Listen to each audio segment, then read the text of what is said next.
This is a true crime podcast. It contains adult themes and content and may not be suitable for all listeners. Listener discretion is advised. You lost all constitutional rights the moment you walked through that door. When the judge sat down there, I sentenced you to 10 years at the Idaho State Penitentiary. You walked in that door, you was a number. And the inmates understood that. If you're out there and live past the period of being in here, just lay down and do it. Those inmates that were here in the institution during an execution, it had an impression on them that maybe was still with them to some extent. Maybe they don't think about it anymore, but it had an impression on them, I'm sure. They wouldn't let me out until I get back to stuff. 7 months later, I give it back to them. That was one of the problems we ran into. You had 5 or 6 guys that were sitting in a place, smoking and joking and drinking coffee. Pretty quick, they'd hatched a plan in there to get under your skin some way or try to figure a way out. Welcome back, folks, to another episode of the Behind Gray Walls podcast, a podcast about the old Idaho State Penitentiary and the men and women who lived and worked here. My name's Anthony, and I'm in the trenches here with Sam. Good evening, everybody. Hey, and chatting with Skye, who's across the country. Hi, it's me. How's it going, Skye? Oh, not too bad. How about for you guys? Not too bad. We're kind of wishing we got some of the winter weather that you're experiencing across the country over there. Let me tell you, it has not been a walk in the park, actually. So we're recording this on February 4th. So about a week ago, it snowed like 8 to 10 inches, not a lot. But then as soon as it snowed, it never got above freezing. And so we have like piles of snow that people managed to shovel off the walks before it hardened. But now we have all these piles that have been frozen over. And it's just like glassy everywhere you look. I was reading in the news yesterday, they call it snowcrete because the piles of snow are so hard. You can literally stomp on them and not like have your foot fall into the pile. You don't even make a dent. Wow. And DC did a dismal job, and this is a diss on DC. They did a dismal job at keeping the sidewalks clear for supposedly being one of the more pedestrian-friendly cities in the country. But we are starting to get above freezing, though this weekend we're going to get some real cold weather, so I hear you that you're probably wishing for that winter weather, but it's been a little rough out here, honestly. You know what I'm worried about is that we aren't having winter right now, and then come the last week of March during the time that Treefort's in town, and we're performing at Podfort, that it's just going to be snowmageddon here in Boise. But that's just my fear. Hopefully we get some snow soon here. We got a tiny dusting. Was that last week? Yeah, it was last Thursday. Barely any, and it's, pretty much all melted now, but dang, we need some snow. Yeah, out there especially. Yeah. All right, well, dang, you want to get right to it today? Let's do it. So today, I am talking about number 5315, Edna Eckersley. Edna was born Edna Laverne Cross in Wisconsin in either September or October 1882. As far as I can tell, she was the only child born to Franklin Pierce. As far as I can tell, she was the only child born to Franklin Pierce Cross and Myrette, or could have been Mariette. Records are a little bit unclear of the spelling of her name. And Myrette's maiden name was Bowles, Bolles. Now, sadly, Edna's mother died on October 10th, 1884, right around Edna's second birthday. And she died in Ellendale, North Dakota, which I think is where Myrette had grown up. And after her mother's death, I actually couldn't find any records connecting her father to Edna after her mother's death. Myrette's Find a Grave website states that Franklin, he sometimes was called Frank, first moved to California after his wife's death and then to Washington State, but never seems to have any connection at all to Edna after her mother dies. Instead, as far as I can tell, Edna was raised by her mother's older sister, Sarah. Sarah was married to a man named C.E. Smith, and C.E. stood for Cyrenus Edgar. Cyrenus is a great name. Yeah, that's crazy. Where is that even from? I don't know. It looks almost like, Cyprus. It's Cyrenus, but there's definitely like a Roman feel to it. Mm-hmm. Yeah, I don't know, Very cool. but it's pretty sick. Mm-hmm. So Sarah and C.E., they had 2 sons, and both of these sons were kind of right around Edna's age. I think one was older and one was younger, so she was kind of right in the middle of them. No reports to detail what her childhood in Ellendale, North Dakota was like. By the 1900 census, at just about 18 years old, Edna got started in her first occupation, teaching. In 1901, her name was listed in the Oaks Republican newspaper from Oaks, North Dakota, that Edna had taken her first set of exams for a teaching certification. For a reason that I wish I knew but don't, by 1903, she, presumably a single woman, moved from North Dakota to northern Idaho, settling in this little town called Moeller, Mohler. And Moeller is on the Nez Perce Reservation, roughly 50 miles east of Lewiston and about 30 miles south of Orofino.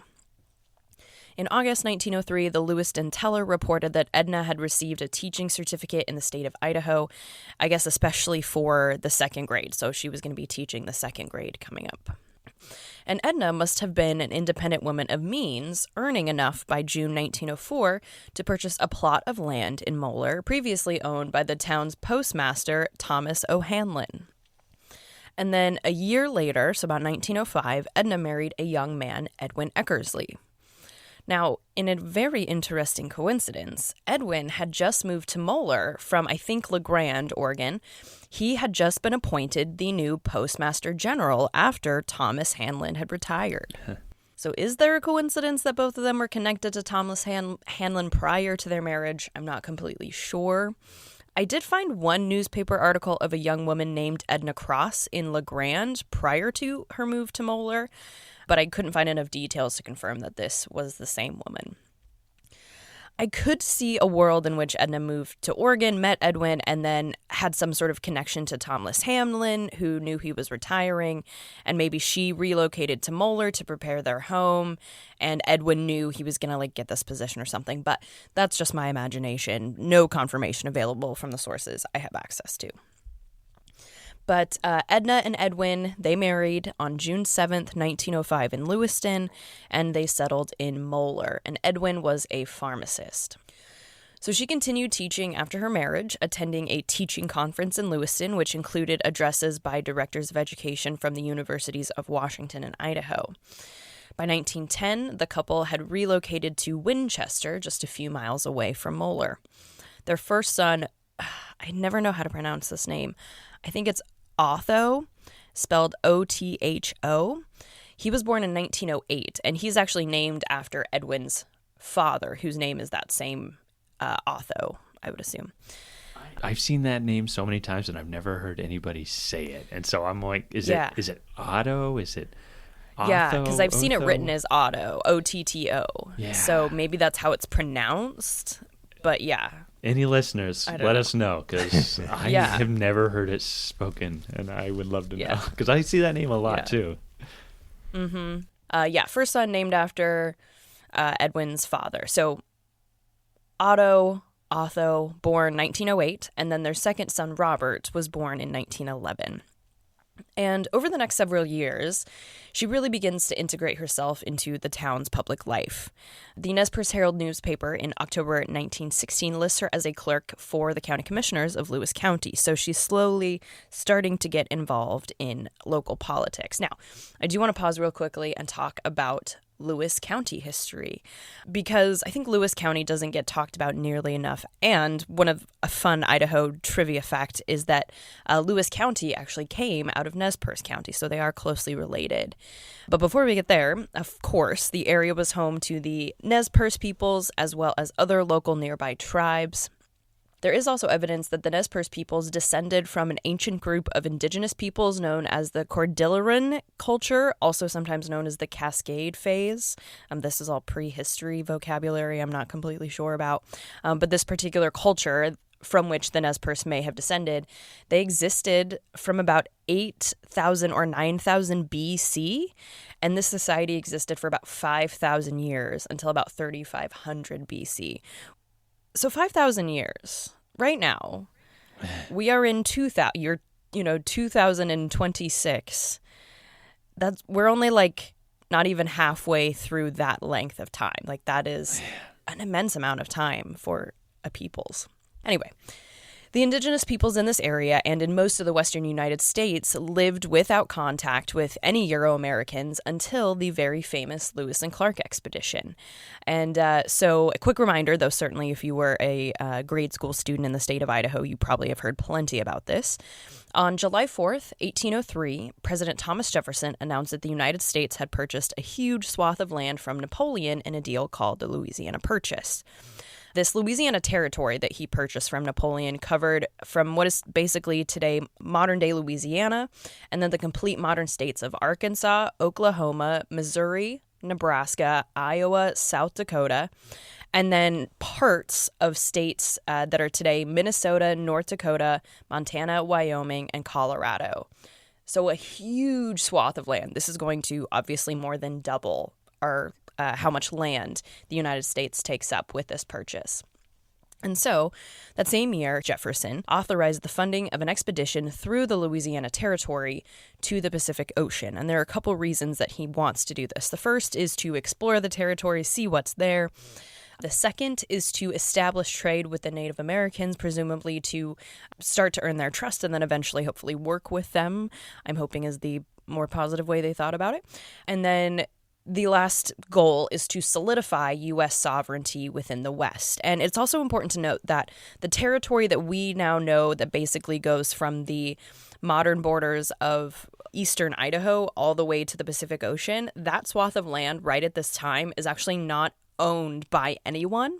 There are more British claims to the territory, but Jefferson is seeing if we can get in there and start, establishing contact and maybe start getting settlers out there, this is going to be ours.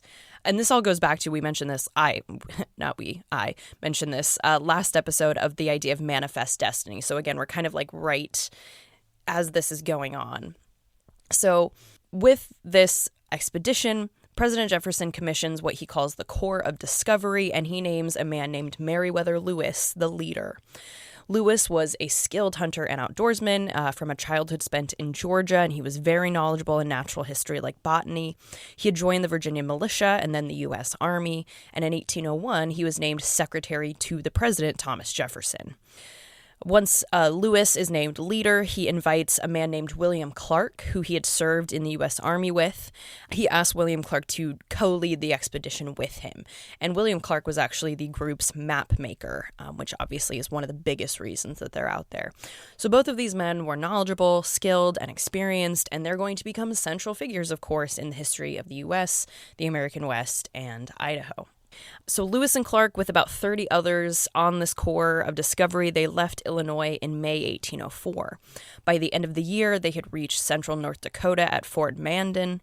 And a side note, Fort Mandan is where the expedition engaged a man named Toussaint Charbonneau and his indigenous wife, Sacagawea, as translators.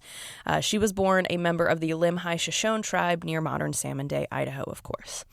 So in September 1805, the Corps first encountered members of the Nez Perce tribes who would aid the members for about a month, especially as the members of the expedition were suffering from hunger and dehydration after being hit by major snowstorms while they were passing through the Bitterroot Mountains. A chief of the Nez Perce named Twisted Hair helped the Corps make dugout canoes to take down river to find the Pacific Ocean. Once the expedition had packed everything on the canoes, they left the pack horses in the care of the Nez Perce tribes and continued down to hit the Clearwater Rivers, the Snake, and Columbia Rivers as well. And then by mid-November 1805, about a year and a half after they left, the Discovery Corps reached the Pacific Ocean. Then the expedition camp out in Oregon until the winter's over, and then they start to make their way back east. In May 1806, the expedition actually met up again with the Nez Perce. They had left early in the hopes of getting the show on the road, as every road-tripping dad has demanded of his family, but the snow, was just too deep. They couldn't get as far as they wanted. So instead, they set up camp near the present town, Kamei, just about 20 miles east of Moeller. They were forced to stay until the conditions got better, and so the area has been called various names, including Camp Chapunish, Camp Kamei, or Long, Long Camp. So during this second visit with the Nez Perce, Clark actually becomes the tribe's quote-unquote favorite physician, at least according to their records, because he did have medical experience from his time in the Army. For the tribes, he helped treat ulcers, rheumatism, he dressed wounds, he drained abscesses, and did a few other quote-unquote modern, for 1803, medical treatments. But they all had fun together, too. Clark recounted in his journal, quote, "In the evening, several foot races were run by the men of our party and the Indians, after which our party divided and played at prisoner's base until night. After dark, the fiddle was played and the party amused themselves in dancing," end quote. And so prisoner's base sounds like a capture the flag kind of thing, don't you think? Yeah, that's awesome. So last thing with the Lewis and Clark expedition, they finally reached St. Louis, their final destination, on September 23rd, 1806, after 2 years, 4 months, and 10 days of exploring what is now the American West. The Lewis and Clark expedition, of course, was the first major Euro-American exploration of the western part of the North American continent. It opened up the region to fur trading and then, of course, to settlement in the region. And Lewis County, as you may have guessed, is named after Meriwether Lewis. As mentioned, Nez Perce were the dominant tribe in the area, and as we've discussed on the podcast before, after the discovery of gems and minerals in the area, the Nez Perce lands shrunk considerably in treaties. In 1887, Congress passed the Dawes Act, which broke the reservation lands of the Nez Perce up into parcels. And after each Native American family got an allotment, any surplus land would be opened up to Euro-American settlement.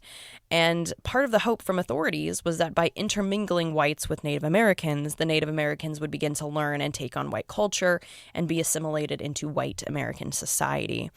And so President Grover Cleveland signed Proclamation 381 on November 8th, 1895, which officially opened Nez Perce lands to white settlement. And once the land was opened, small towns began to pop up. Winchester in 1896, and Craigmont and Camaye by 1898. And Winchester, by the way, was apparently named after a group of men were meeting to discuss what the name of the new settlement should be. And one man kind of glances over at the rifles piled in a tripod fashion in the middle of the room and said, "Why not Winchester? Nearly every gun in that stack of rifles is a Winchester." And so it was called that, which is a real Western way to name your town. Yeah. So true. So railroads, of course, began connecting towns to each other and to other parts of the state, so the population begins to grow. Finally, March 20th, 1911, Lewis County was established out of Nez Perce County. The eastern boundary of the county is the Clearwater River, and the county is actually the fourth smallest in the state by area. It's only about 480 square miles. The 2024 population was about 3,700 residents, and in its early years when Edna was living there, its population was about 5,800. So not terribly small, but not, of course, huge either. Mm-hmm. So back to Edna. So in March 1917, Edna was serving as the secretary in the Winchester Red Cross Auxiliary Branch. And of course, this is during World War I.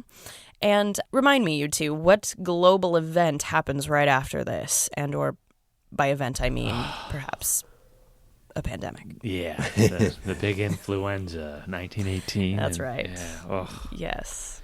And sadly, Edna's husband, Edwin, also known as E.C., actually passed away from pneumonia that he developed after getting sick with the flu on November 30th, 1918. The obituary that first comes out about his death doesn't actually explicitly state it is what that influenza strain known as the Spanish flu, but it does end by saying, quote, "The death is the first to occur from influenza in Winchester, and at this time there are only a few mild cases in town," end quote. But later, newspapers that talk about Edna's past life does confirm that he had been a victim of this 1918 flu epidemic. And equally as sadly, just days before Edwin's death, Edwin's family had received word that his younger brother had been killed in France. Man. Yeah, so really rough for the Eckersley family. And, of course, for Edna herself, because that leaves her a widow with 2 young boys, ages 10 and 7. Now, she was still teaching, again, even while she was married. And, in fact, about a year before her husband's death, she had attended a teachers' conference where she had met and mingled with teachers from all over the area. And so she's really integrating herself into community of all kinds. there is a small article in the Nez Perce Herald from June 10th, 1920, which reads, quote, "The popular new lunchroom opened last Saturday night with Mrs. Edna Eckersley at the helm.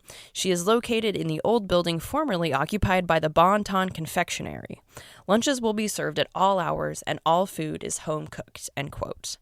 And so this is probably because she needed a way to make some money during the summer, since she likely didn't get paid as a teacher during those months, because that's the only article I ever find about this lunch counter that she opened. And also because by August, she's teaching again in Winchester, so that was clearly just a temporary thing. Interestingly, it is also in August 1920 that it was announced that Lewis County Republicans had nominated Mrs. Edna Eckersley of Winchester for school superintendent in the upcoming local election. This was actually not the first time that Edna had tried her hand at local politics. Apparently, she had also run for county superintendent in October 1918, 2 years before, but she had been in a big pool of candidates and hadn't made that much of an impact electorally. And alas, 1920 was not to be her year either, as she lost to the incumbent and Democrat Norma P. Wilson. The great thing about American democracy is that you can keep trying as much as you want for any position you want, so Edna remained connected to local politics, being named one of the judges of the primary elections. And what that means is they just man the polling stations. They might also count and audit the votes in the primary election. And not only was she going to be an election judge, but she had also won the nomination, this time as a Democrat, as Lewis County Treasurer. You know, it probably is weird that she was nominated as a Republican one year and as a Democrat the next. Yeah, it's probably likely that political parties in 1922 were not nearly as solidified in ideology as they perhaps are today. I might also argue that in a position like a treasurer, actual political affiliation may not be as important as a larger, more statewide or national position like senator or president. Like being the county treasurer, you're going to count money the same whether you lean one way or the other. And so, I don't know, just an interesting little swap. No, totally, Skye. You see a lot of people in this era having different political affiliations, different years. Fred Du Bois being a perfect example. So by October 1922, Edna was out in the county running her political campaign, and the Nez Perce Herald newspaper printed this about her, quote, "Mrs. Edna L. Eckersley, who has been a member of the Winchester Public School faculty the past 9 years, this week announces her candidacy for the office of county collector. She is the Democratic nominee for the office and comes before the voters fully qualified and equipped to give an efficient administration, and with no question but what she will be given fair consideration in the race. She has been a resident of Lewis County the past 19 years at Moeller, Craigmont, and for 13 years at Winchester. Her husband was a victim of the flu epidemic of 1918, and since then she has maintained a home for herself and 2 sons by her schoolwork," end quote. So, Anthony, Sam, based on this little blurb, would you vote for her just based on what this little blurb tells you? What are your thoughts on her? Nothing not positive. I mean, it's perhaps not the most flashy political ad I've ever seen, but it doesn't have any major red flags. I mean, I'd be like, yeah, cool. She's been doing this. She's been teaching. She's been out on her own. Cool. Sounds good to me. So if you would have voted for her, you would have been among the 924 county voters who voted for Edna in the 1922 election. Her Republican opponent, Max Schofield, received 920 votes. Wow. So she won her election by just 4 votes. Wow. So this is also a very important reminder that local elections matter just as much as your national ones. If you think your vote doesn't count in the national election, you can see how central they are the smaller the votes and the races get. So just some food for that. Let's also keep in mind, of course, that this is just 2 years after the 19th Amendment, which guaranteed women the same political privilege as men all over the country. And of course, Idaho women got the right to vote 24 years even before that. So Idaho elected its first female politicians just 2 years after getting the right to vote in 1898. 3 women, Clara Campbell, Hattie Noble, and Mary Allen Wright were the first women elected to the state House of Representatives. And then actually in 1899, a woman named Permeal Jane French was elected into the first public institutional government role, which was like superintendent of public instruction. And so all of this to really say that even in smaller counties like Lewis, it's probably not entirely unusual that a woman is being elected to public office. Mm-hmm. So anyway, having been elected Lewis County Treasurer in November 1922, she moved from Winchester to the town of Nez Perce, and she would begin her job on January 8th. So here's a funny blurb from the newspaper from January 18th, 1923, just after she takes her position, which I think shows us that she's already taking her job very seriously. So it says, quote, County Treasurer Edna Eckersley informs us that the warrant call dated January 11th takes up all outstanding warrants against Lewis County, with the possible exception of a few warrants against some of the highway districts. Good business, county dads. So basically all this says is like a week before she had published the list of all the debts owed to the county. And so she basically is just saying like, hey, this is everything. I've looked at the books. Here's what needs to be dealt with. But the end where it says good business county dads, it just actually kills me. So could we make a new merch shirt that just says good business county dads? I think it's so funny for some reason. Throughout 1923, the Nez Perce Herald profiled a few of her vacations from Winchester to Lewiston to Oregon to Clarkston, Washington with her son Robert. In May 1923, she was listed among the Nez Perce Herald's quote-unquote Roll of Honor, which just highlighted a few of the newspaper subscribers who, of their many subscribers, had just recently paid up their subscription. And then in October 1923, Edna actually won first place at the Lewis County Fair for her hanging basket arrangement. Oh. But lest you think Edna was neglecting her duties, no, my friends. On January 24th, 1924, she submitted her 1923 tax collections to the county commissioners. She had reported $239,188.39 collected in taxes, which would be worth roughly $4.6 million today. Wow. And she's still very active in her local aid societies. So throughout 1924, she participated in a few afternoons with the Ladies' Aid of the community church. One Nez Perce Herald article from April 1924 described a get-together like this, quote, "The luncheon menu was rather elaborate and most delectable. It was served on a table prettily decorated with yellow butterflies and daffodils," end quote. In summer 1924, she filed for the Democratic nomination for re-election as county treasurer, and she ran unopposed. Now, I did not know this, but apparently state or county treasurers become the administrators of estates after people have died, especially if the deceased does not have any heirs. Huh. And so it kind of took me a minute to figure this out because in August 1924, she was publishing in the newspaper that she was the administrator of the estate of this man named Herbert A. Chalker. I was like, this is so weird, but it is just it's part of her job. So after he dies, she publishes a notice in the newspaper that says, hey, any potential heirs, you need to make yourselves known or else your relative's estate is going to be sold at auction. And so not having heard from any heirs by the end of September, she indeed held an auction. And it's not a particularly important moment in Edna's political career, but I just wanted to talk a little bit about how this kind of tells us what a woman, this woman's general experience as a county treasurer in 1920s Idaho was kind of like. So just before the 1924 election, the Nez Perce Herald published a blurb endorsing two women incumbent officials. The first was Miss Lilia A. Harbkey, superintendent of public instruction, who, the newspaper had said, had experience both in rural and city schools, and city in this case meaning like the town of Nez Perce. And they also said that Miss Harbkey was very impartial in her job. And the second woman, I'm sure as you can guess, is Edna, and they say of her, quote, "Along with Miss Harbkey, we wish to commend our present treasurer of Lewis County, Edna L. Eckersley. She has, along with Miss Harbkey, proven her efficiency. And let us return these people to office who have faithfully served the people of Lewis County," end quote. Reelected she was in 1924, though again challenged by the Republican Max Schofield. But remember how she won by 4 last time? Yeah. Well, this time she won by over 800 votes. Wow. So she made her presence felt. She was very serious about her job. Yeah. In May 1925, she and Lilia Harbke, who had been elected county superintendent, they served as judges in the Winchester School's annual exhibit, where members from all grades got to show off their work.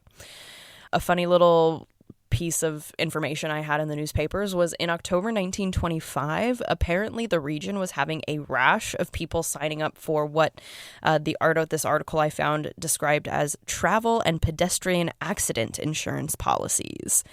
Edna signed up for one of these, and that is all the more I know about that. Just a weird little thing. 1926 was another election year for Edna. She had again received the Democratic nomination. She had a new Republican challenger in the upcoming election, a person named J.B. Carter, and as far as I can tell, she wins this. In 1927, she takes a vacation to Oregon in late August, perhaps to visit her kids and or her relatives. Her in-laws actually still lived in Cove, Oregon, and I think she was quite close to her in-laws. And she even stayed at the Owyhee Hotel in Boise on her way back home in September. In 1928, she's listed as a candidate for county treasurer. Again, as far as I can tell, she wins. Then, the Spokesman Review reported on January 29th, 1930, quote, "Fire of unknown origin destroyed the residence of Mrs. Edna Eckersley early today. Mrs. Eckersley was awakened by smoke. She awoke her aunt, Mrs. Smith, who was staying with her, and called the fire department, but the fire had such a start the house could not be saved," end quote. Her house and lost belongings were valued at about $3,000 in 1930, which is worth about $56,000 in 2025. She did have insurance, but it only covered about $1,700 worth of damage, so only about half of what she had lost. And for this reason, in the 1930 census, she's shown living as a lodger in the home of the Sorensen family in Nez Perce. But is she going to let her house burning down stop her from her political career? No, she is not. No way. I love it. No, never. In the November 1930 election, her Republican opponent was a woman named Mrs. Laura Harding. Official counts show Laura Harding receiving 524 votes, while Edna received 985. And of course, she continues her civic work through the early 1930s.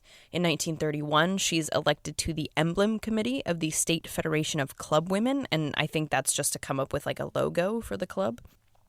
About a week later, a group of local women formed a Nez Perce branch of the Business and Professional Women's Club in Winchester, with Edna, who was already president of the branch, elected first vice chairman of the whole district of the club, and that includes the branches in Lewiston and Orofino.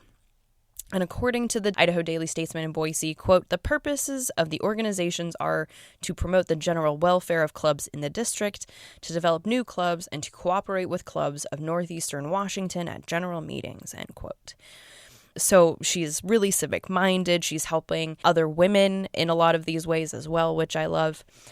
In September 1933, the Idaho Daily Statesman from Boise published a quote from Edna, which the reporter must have gotten while she was attending the meeting of county treasurers, which was held in Boise that year. And she says, quote, "Taxes are coming in about the same as last year, but the prospects are much better. Payments before January 1 are excellent.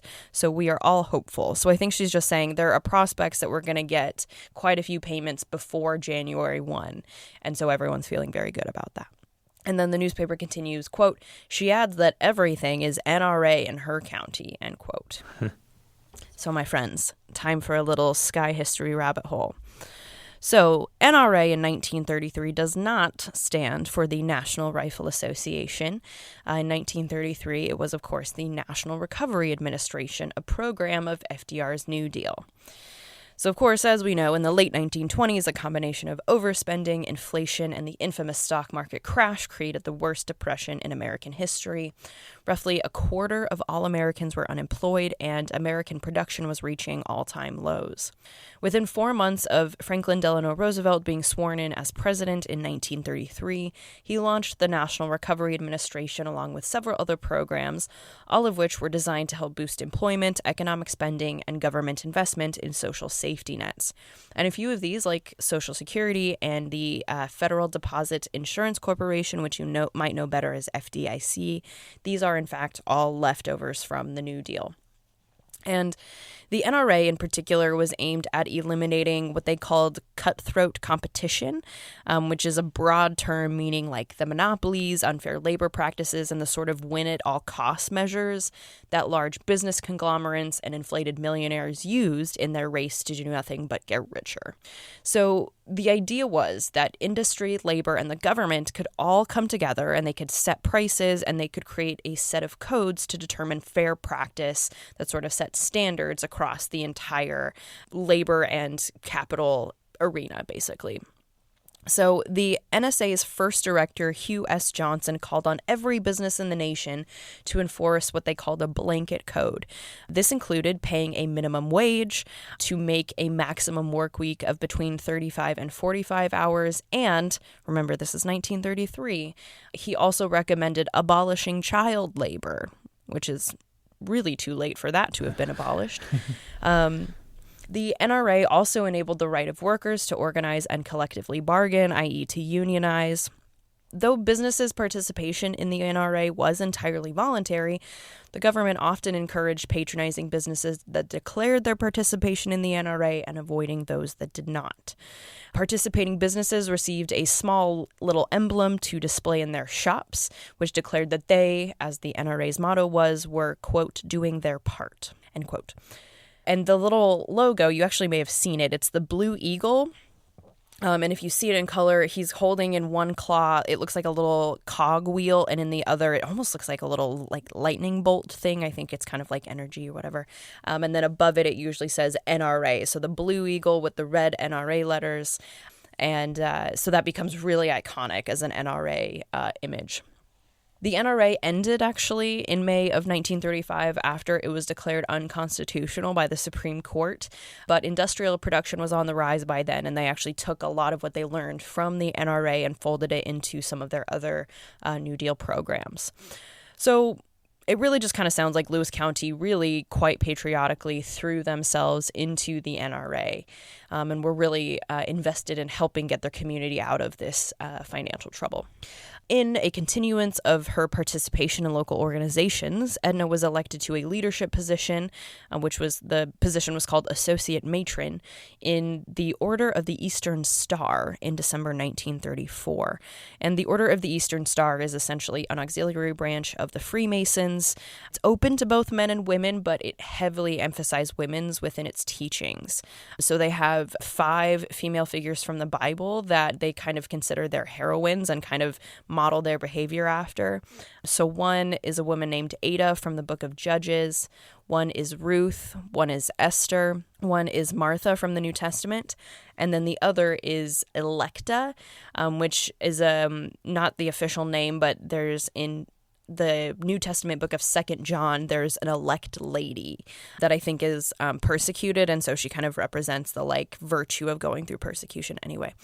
So anyway, all these women in the Bible, and then all of their titles are female-centric. So like I said, associate matron, there's I think head matron, so it's all in women's terms, which is really interesting.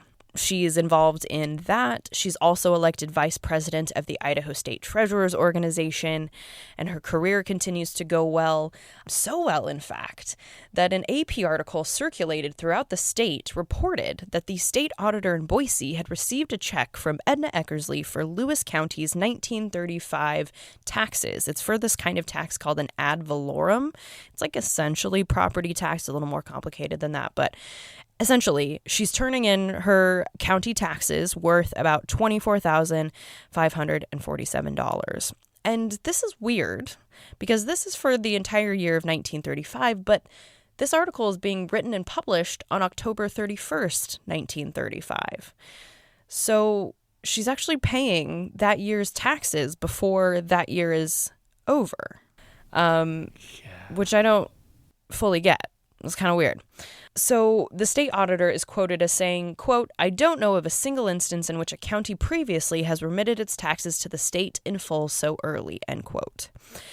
And she even inspires another county treasurer, Mary E. Gilmore of Nez Perce County, to turn in her full installment by the middle of January 1936. And the deputy state auditor said of this, quote, payments in full at this time of the year are rare, end quote. And the newspaper also notes that besides Lewis and Nez Perce counties, no other county had paid in full. So, if you think the paying your 1935 taxes with 2 more months of 1935 to go is kind of weird, you probably would be correct to feel that way.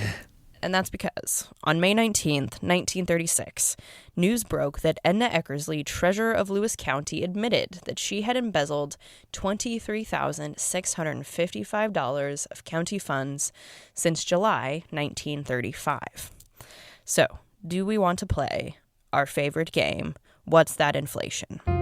What's that inflation? So the total, the amount, is $23,655 in the year 1935. So depression. That's a lot of money. Oh, man. It's a lot of money, y'all. Oh, I would say like 900,000. I don't know. Yeah, I'm going to guess like 600,000. Nice. Sam was a little closer. $555,470. Wow. It's about an 18 times inflation. I have sort of figured out 1950s to like the 1930s in my own mental math. I'm very proud of myself. But anyway, I still have $500,000 yet to even get close. I'm just throw numbers out every time. Yeah, I'm like, me have too. no It's idea. okay. Oh my gosh. I know. It's all who knows. But anyway. So yeah, $500,000 just stole it. Wow. And her theft had been discovered when the county sent an accountant to audit the county's funds. Hard to keep that hidden. And when they asked her what she had done with all that money, she refused to say. So she was kept in the county jail in Lewiston on a $10,000 bail, which she could not furnish. Her case went to court about a month later. It was a pretty open and shut case, though, especially because she had signed a confession. Again, hard to hide the matter. The Spokesman Review reported that she continued to refuse to tell authorities what she had done with the money, saying only that her 2 sons were not involved in any way. And her sons begged her to tell the authorities what she had done with that money, but she continually refused to do it. The original judge on the case was a man named Miles S. Johnson. Turns out, though, that Johnson and Edna and their families were good friends, probably seeing each other fairly regularly within their jobs and probably outside of work as well. So he actually disqualified himself from the case. But, you know, with it being such an open and shut case, it's announced that she's going to be sentenced pretty soon. The Daily Statesman says that after she had heard that she was going to be sentenced, she was relieved to know it would, quote, be over with so soon, end quote. On June 9th, 1936, Edna was sentenced to 3 to 10 years at the Idaho State Penitentiary by Judge Bert A. Reed. The Spokesman Review said, quote, Mrs. Eckersley was not noticeably affected by the sentence. Her 2 sons have spent several days with her in her cell in the women's ward, and she has received several callers. Close friends were in the courtroom. The court gave her an opportunity to tell for what she had used the money, but she remained silent despite the pleadings of her sons and friends. She will be taken to prison soon, end quote. So the next day, the Spokesman Review reported that her only comment upon entering prison was, quote, no, I haven't anything to say except that 3 years seems like a long time. For $500,000. For $500,000. So Edna Eckersley entered the Idaho State Penitentiary on June 11th, 1936. So her intake form, age 58. This one, her intake form says she was born September 5th, 1882. Nativity, Wisconsin. Occupation, clerk. Hair, brown and gray. Complexion, fair. Weight, 203. Height, 63 1/2 inches, about 5'3". Build, heavy. Color, white. Residence, Nez Perce, Idaho. Married, widow. And that's actually all. I don't have very much in her by way of files. So when she entered the women's ward, it was a crowded place. She was the 10th inmate in a cell house that held 7. Warden Ira J. Taylor wasn't totally sure, according to the Idaho Daily Statesman, how to handle the situation, so they tried a couple different things. They either tried to get the ladies to share doubling up and accept roommates, which I don't think went as well as they'd hope, and the other option was to basically have a rotation of the inmates between the cells and some temporary beds in the main center room. This is, I think, a little bit earlier than the one that the pictures we have, because those pictures of the women's ward, like with them in the middle with all their, I think there's in there one where you can see a bunk in it. Yeah. That's a couple decades later, but same concept. And so other inmates who were in the prison when Edna entered were, of course, very famous Lyda Southard, previous episode subjects Billy Garland, Delia Smith, and Mary Turner Handsome, and it did also include fellow embezzler Angela Hopper. So I wonder if they swapped any stories. But apparently, Edna's entrance into the penitentiary garnered national attention. The United Press released this little tiny blurb. It said, quote, Mrs. Edna L. Eckersley, former treasurer of Lewis County, made the 10th woman prisoner in the Idaho Penitentiary, bringing its female inmates to the largest number since its founding 69 years ago, end quote. And this little tiny article appeared in newspapers in 27 states. States in the West, from California to Nevada to Washington and Montana, Hawaii even. In the Midwest, Illinois, Indiana, Wisconsin, Iowa, Michigan, Tennessee, Minnesota, Texas, Oklahoma, Nebraska, the South, Arkansas, Georgia, the East, New York, Massachusetts, Connecticut, Pennsylvania, New Jersey, even Ontario, Canada, and Washington, D.C., all this little blurb about this woman entering the Idaho State Penitentiary, it all got published in those papers, which I find so interesting. Now, as soon as she entered, it seemed like her only goal was to do her own time and do her own number. She first applied for pardon in July 1938. This was denied. Again in September 1938, denied. In November 1938, denied. Why all denied? Because she would not say what she had done with the money. Authorities believe she was hiding these funds somewhere, but obviously did not know where. But she wasn't just sitting around feeling sorry for herself. In August 1938, the Idaho Daily Statesman reported that Edna had sent in a submission to the Women's Fine Arts category at the Western Idaho State Fair. She had sent in an embroidered tablecloth, for which she won second prize. She also won second in the category of 4 embroidered napkins. And then prison records indicate she also alternated working as the cook in the prison every other week. Then, and this is actually, I think, what we kind of know her for generally within the staff, is on December 22nd, 1938, the Idaho Daily Statesman reported that Governor Barzilla J. Clark had granted 4 Christmas reprieves to inmates, and one of them, of course, one of these inmates was Edna. She had served the minimum of her sentence by this point, but the reason for her release, according to Governor Clark, was, quote, she has a sick boy in a Salem, Oregon hospital, and I wanted to give her a chance to see him, end quote. And the reprieves for all of the inmates expired on January 4th. I think the son that the governor is referring to is Robert, and I'll kind of explain why in a little bit, but I don't have any available records to state what he was ill with. After her Christmas reprieve, she returned to the prison as she was supposed to, and she continued to do her time and do her number. She applied for and was denied pardons in April 1939, July 1939, October 1939, April 1940, July 1940. Every single time she was denied, it was for the very simple reason that she would not say what she had done with the money. In the April 1940 meeting of the Board of Pardons, Governor C.A. Batolfson said, quote, she refuses to tell what she did with the money, and because of that, I think she should be punished further, end quote. Finally, though, in November 1940, she received a pardon, just a straight pardon, no conditions, anything like that.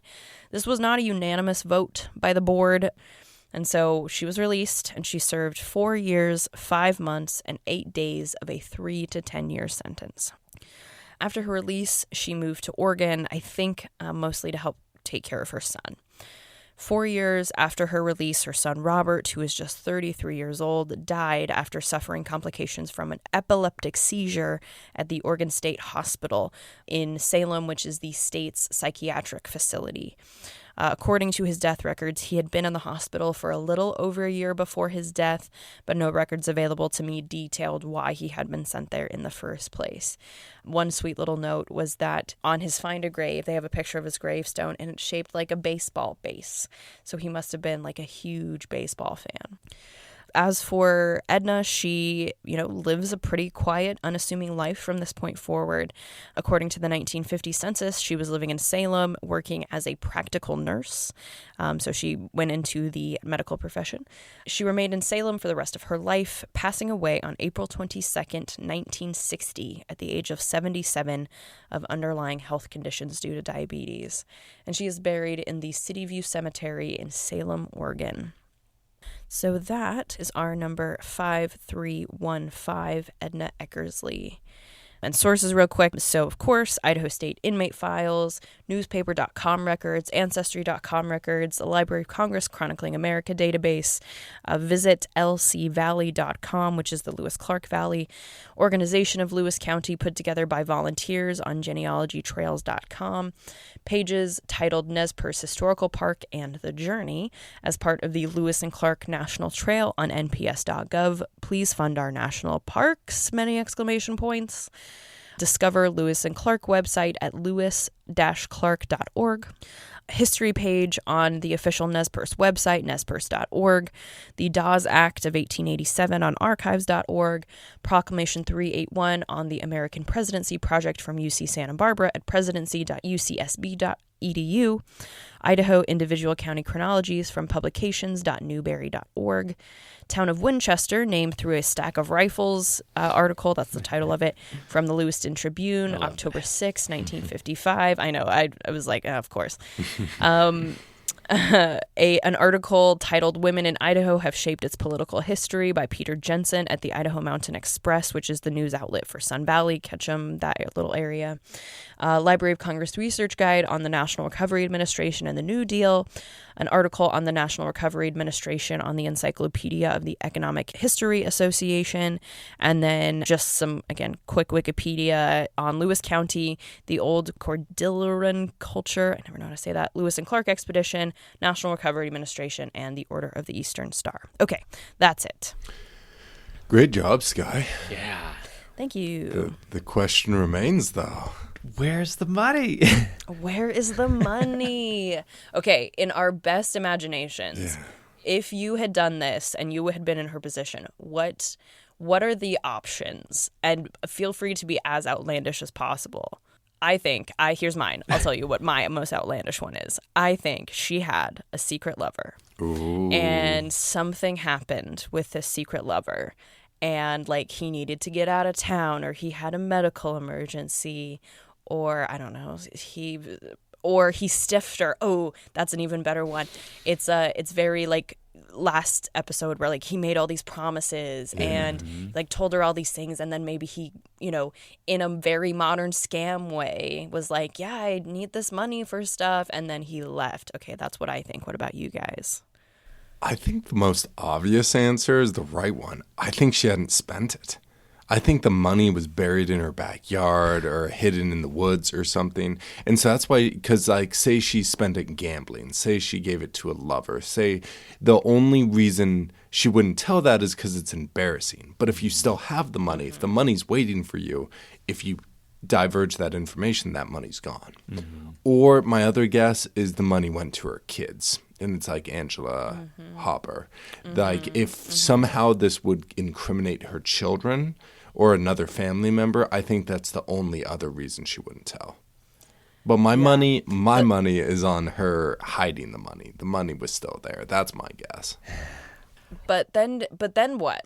Because she can't, I guess she could spend it then, because then it's double jeopardy and they can't get her twice, but because then it's an open admission of guilt of hey, you got some real nice things. Where'd you get all that? Or if you had $23,000 and you just spent a little bit every year, you could milk that for years.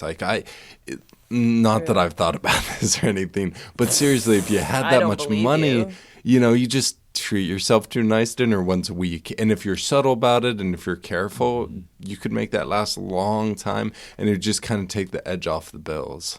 Yeah, the edge off. because of her connection with politics, and politicians tend to have a lot of businesses. I'm curious if maybe she invested like through fellow politicians a lot of this money, as kind of a laundering, future investment, and then that return later on. If you just invest a little bit each time, then you would get that money, and it wouldn't have any connections to stealing from the pot. That's my only guess outside of burying it literally in your backyard, which would be really difficult too, because that's a lot of money. Gosh, there'd be high risk with that. Yeah, the anxiety of like living with knowing that you have all of this money that's not yours. Like, how do you live with yourself? That would be it's making me anxious like thinking about that. The thing about laundering it is you'd have to be so smart. Right. You'd have to, and she was the treasurer. She was a number woman. Yeah, so she understands like how taxes and how money flows through the system. So that's why that's true. That would be my thought. It's that she would have some sort of business that she's laundering it through, but gambling also works because you can go in and get your chips and then play a couple games and turn around and cash out, and you're like, look at all this that I won. Yeah, I just wonder how much the depression plays into it, right? This is 35. This is in the middle of the depression, which I think to some extent actually makes how much she stole truly grievous. Like, that is an immense amount of money, especially for 1935. Of course, we don't know what her financial situation was. It sounded like, for the most part, though, she worked really hard to provide for her family after her husband died. But yeah, maybe she was tired, like, of living under this sort of like barely getting by, which I know many of us are very familiar with. That I could also see being as like, I just don't want to worry about this anymore. And I totally get the theory of like maybe she gave it to her kids, but at the same time, there is that article that says her sons are begging her to tell where the money went. Right. So surely that they wouldn't, unless it was like, hey, we have to really, really milk this. Pretend you don't know anything about it. But anyway, continue, Sam. Oh no, that all of those are really good thoughts, Skye. I don't know. This is a hard one. This is really hard. Because that's a big piece of information to not budge on. Totally. But I guess that's the other thing, too, is like the motivation to keep it secret at the expense of not being let out for almost 2 years of when she started asking. That's something that is deeper than just like a surface, like I wanted to have a nice life. Like there's got to be something so deep and so secretive that she's willing to stay in prison than tell what she did with that money. Like, I'm so fascinated by that. Have you guys accidentally sent a draft email where you're like, oh no, I can't believe I sent this. I was going to revise it and send it later, Like sending a check 2 months early, I kind of wonder, like, was she planning to flee? Was she like, okay, I'm going to send this and then take the money and run? Like, what? I just still can't. What was going on in her head when she? Right. Well, and that's the thing is she sends the check in October, but she doesn't sound like she fled. She was there until January. The auditor was there in January. That's so strange to me. It's so weird. It's so weird.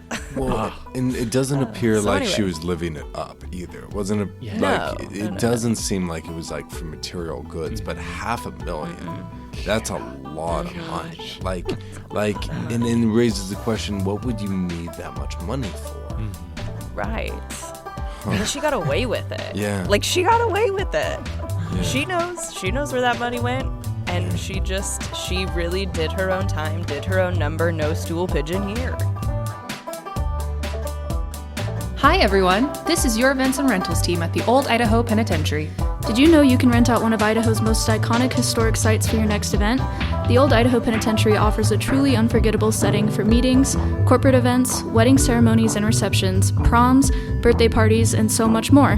Whether you're planning something elegant, educational, or unique, our historic buildings and scenic grounds provide a one-of-a-kind backdrop your guests will never forget. We work closely with you to help bring your vision to life while preserving the incredible history of the site. For more information, visit history.idaho.gov/rentals. Anthony, do you have a less mysterious story for us? Yes, it's an interesting story. And you know what? I was laughing because we have so many strange parallels. You know, when we don't plan this out. Really? You did another one that's a parallel? Now I can't wait. Oh, it's so strange. Yeah. There you'll see. Yeah. Okay. So I am covering Arley Latham, number 3402. And my sources, of course, are Arley's prison file held at the Idaho State Archives, the Newsbank collection of Idaho Daily Statesmen held by the Boise Public Library, newspapers.com, Chronicling America by Library of Congress, Ancestry.com, the March 1924 edition of the National Geographic hosted by archive.org, articles on the National Park Service website about Robert Limbert, Native Americans, and Creators of the Moon Frequently Asked Questions, and Park City mining history from the Park City Museum's webpage. I am covering Arley Jenkin Latham, who was born to Oliver and Jenny Latham on May 6, 1903, in Mackay, Idaho. Arley's father, Oliver, was born in Logan, Utah, and he married Idaho-born Jenny Harris in 1901, and the couple moved to Lava Lake near Craters of the Moon. They lived there for a short time, then moved west to Cary, Idaho. They called the Wood River Valley area home for 30 years, and the couple, with their only son, Arley, were prominent and upstanding citizens in every town that they lived in. They appeared regularly in newspaper social sections, hosting and attending parties, visiting friends around the state, and attending Sunday dinners. I always like seeing that. It's such a cute, community thing that used to happen. You know, Samuel and Emily attended dinner at Anthony and Rebecca's house on Sunday evening. They had a jolly time. Adorable. Well, and you can see the that friendships. Yeah. I'm always curious to see who Snook's hanging out with. Yeah. I guess like an Instagram story or something like that. That's true. Yeah, it's just a Facebook status. Yeah. So Oliver worked as a farmer and a cabinet maker, and Arley would have spent a lot of his time helping his dad on the farm and learning carpentry as the only child of his parents.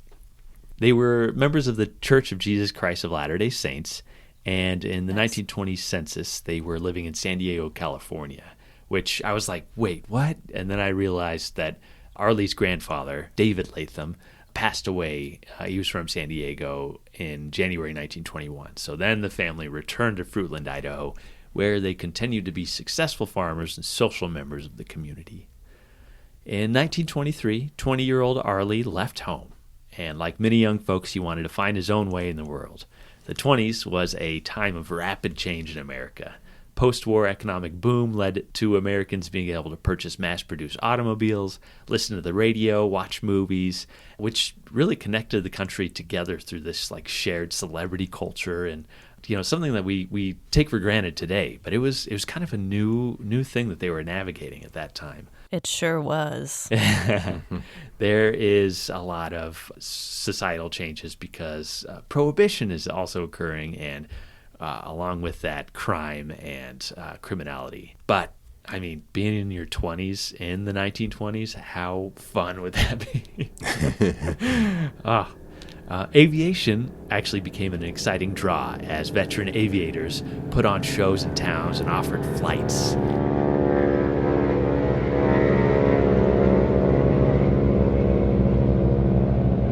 In 1920, a Twin Falls woman named Valora Romanza Nelson was the first woman aviator to receive an expert pilot's license. Prior to the war, she and her husband were into auto racing, and he actually ran the King Motor Company here in Boise. During the war, she enlisted and worked in an aircraft factory and became an expert on planes. She could do loops, tailspins, and keep up with her male counterparts. Another local airman, his name was Hugh Baker, was popular in the 1920s, and he would actually fly to communities all around the states, like during fairs, and put on air shows, and he would get people in the back seat, and he would take them for loops, and a lot of people, it was the first time they ever saw an aircraft seeing one of his shows. So yeah, those barnstorming shows Yeah. are like crazy influential. That's how Amelia Earhart gets interested in flying. That's how most of these big flyers, they get to watch these like really exciting air shows. yeah, it's so exciting. And, you know, you're a 20-year-old, you're seeing this, like, I want to do that. You know? And they would do like crazy stunts too, not just like with the plane, but I've seen pictures of like people quote unquote playing tennis on the wings. Like they literally have a net on the wings and they're like playing tennis and you're like, what's going on? Like these people were risking their lives on these airplanes. Yeah. But that's also going to really change people's perception of what airplanes can do too. Like that's going to lead to us flying in airplanes everywhere. Okay, sorry, continue. It's baffling that this was happening 100 years ago. Oh, so neat. So in 1924, Arley left Idaho, and he actually heads to Park City, Utah to work in the mines. Have you guys been to Park City? Yeah. Yeah. Mm-hmm. Yeah. I've Skye, have you just been? driven through it. Okay. Oh, man. One of my best friends was a nurse at the ski lodge. I got to visit him and go to Sundance and do everything. It was so much fun. Oh, such a cool R.I.P. place. Sundance at Park City last year. Sad. No way. Yeah, did you not know that? Yeah, they're No. moving it to Colorado, right? Yeah, it's pretty heartbreaking. Why? Why would they do that? Oh, I think it's getting too big for a little Park City. That was kind of the fun of it. Yeah. Oh, Mm-hmm. that's amazing. Robert Redford would be so sad. Oh, Yeah, rest in peace. wow. R.I.P. Yeah. Outside of Sundance and the ski slopes, I didn't really know much about it. So I was like, all right, I gotta dig into this just a little bit. Park City has an abundant amount of silver, gold, lead, zinc, and a ton of other minerals. And serious prospecting actually began in the 1860s when federal troops stationed at Fort Douglas under Colonel Patrick Connor encouraged his men to mine and thus dilute the Mormon population by flooding the area with Gentile miners. These are quotes here. Colonel Patrick Connor considered residents, quote, a community of traitors, murderers, fanatics, and whores, end quote. Something to shout, sorry. Will you say that? I couldn't hear you, Anthony. Will you say that louder? I'm so sorry. So he's a very controversial figure. He's the colonel who led the troops to commit the United States' worst massacre with the slaughter of around 400 members of the Shoshone, men, women, and children at Bear River on January 29th, 1863. So terrible. Oof, yeah. Mining expanded through the 1860s, and when the Transcontinental Railroad reached Utah in 1869, thousands of miners flooded the area. In 1880, extra rails were extended through directly to Park City, allowing transportation of ore to processing mills near Salt Lake City, and this led to the rapid growth of Park City.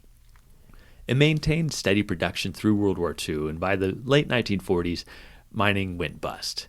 In the late 1950s, the mining company came up with an idea to make money a different way, to convert the mountain into a ski resort. And the Treasure Mountain Ski Resort, now called Park City Mountain Resort, opened on December 21st, 1963, and it continues to be a major ski destination. And now my heart is broken, but it was the former home of Sundance Film Festival.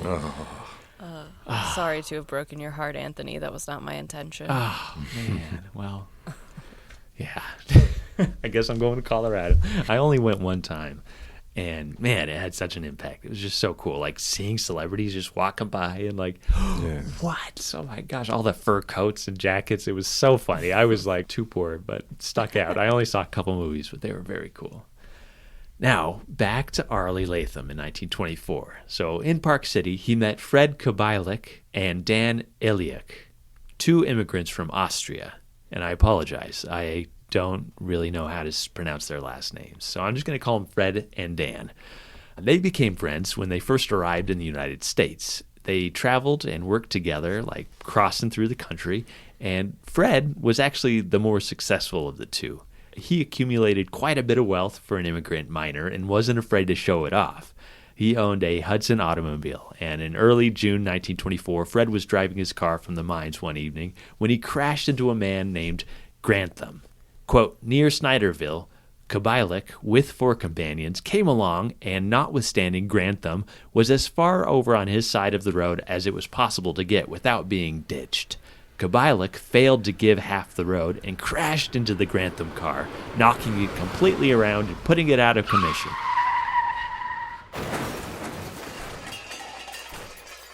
Fortunately, no one was hurt. Kabilik refused to make good any part of the damage done, hence the assault, end quote. So Grantham was demanding that Fred be arrested and charged with reckless driving and pay $40 in damages done to his vehicle. I never saw that this case was ever resolved, so Arley actually struck up a friendship with Fred and Dan and told them about work opportunities on farms and ranches back at his old stomping grounds in Cary, Idaho, near Craters of the Moon. This got him excited, so just a couple months prior, on May 2nd, 1924, President Coolidge actually signed a proclamation setting aside Craters of the Moon as a national monument.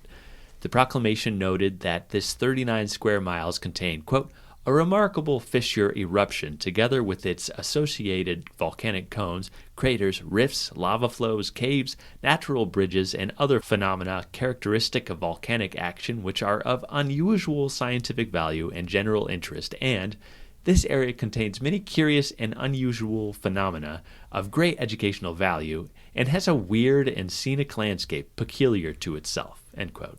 I just love the idea of a president saying, this place is weird. We should save it.